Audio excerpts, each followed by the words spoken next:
Getting this wrong can make you responsible for your business partner's financial liabilities.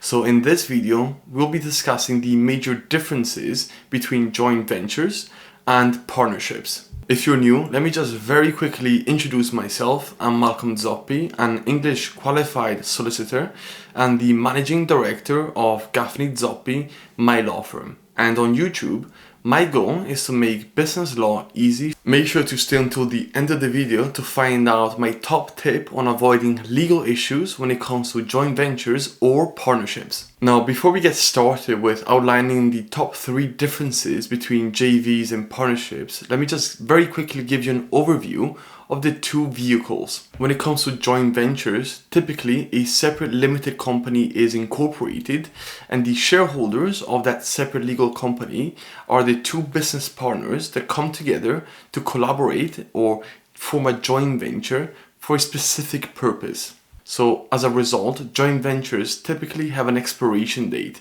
They're not supposed to be long-term relationships. On the other hand, partnerships are a little bit more complex because there are 3 main types of partnerships: the general partnership, the limited partnership, and the limited liability partnership. And to learn more about the critical differences between these different types of partnerships, make sure to watch this video right here. To avoid making this video too lengthy, we will be comparing joint ventures with general partnerships. In that case, let me define a general partnership. A general partnership typically is formed when 2 or more people come together with a view to make a profit and conduct business accordingly. There are no registration requirements. You don't have to incorporate or apply for a general partnership to be created. Instead, it can automatically be created so long as that definition is met.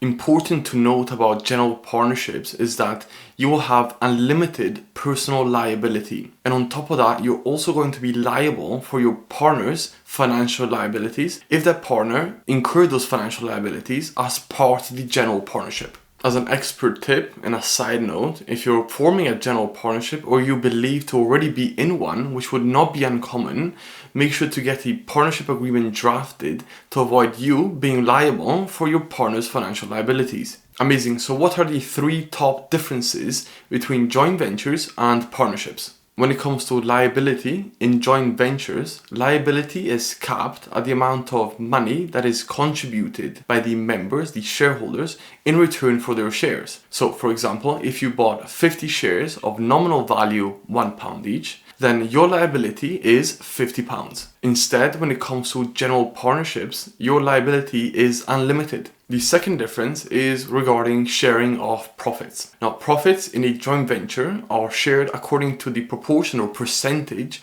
of shares that you hold in that JV. Instead, when it comes to general partnerships, unless there is a partnership agreement in place that says otherwise, then it is split 50-50 between you and your partner. And thirdly, the legal structure of a joint venture is that of a separate legal entity. Instead, when it comes to general partnerships, there is no separate legal entity, and instead it is the 2 individuals that come together to form a business. Now, before I give you my top tip, which includes the drafting of a contract and what to include in that contract, make sure to subscribe to my channel to continue to receive to the point, pragmatic and practical legal information. Also, if you want professional legal advice from a qualified solicitor on your joint venture or partnership, make sure to reach out. I have my contact details in the description below. Amazing. So what is my top tip? It is simply to get a professionally drafted, bespoke contract in place between you and your partner. The goal of that contract is to clarify your relationship with your partner. So firstly, we should identify what kind of structure or vehicle you're going to be adopting. Are you doing a joint venture?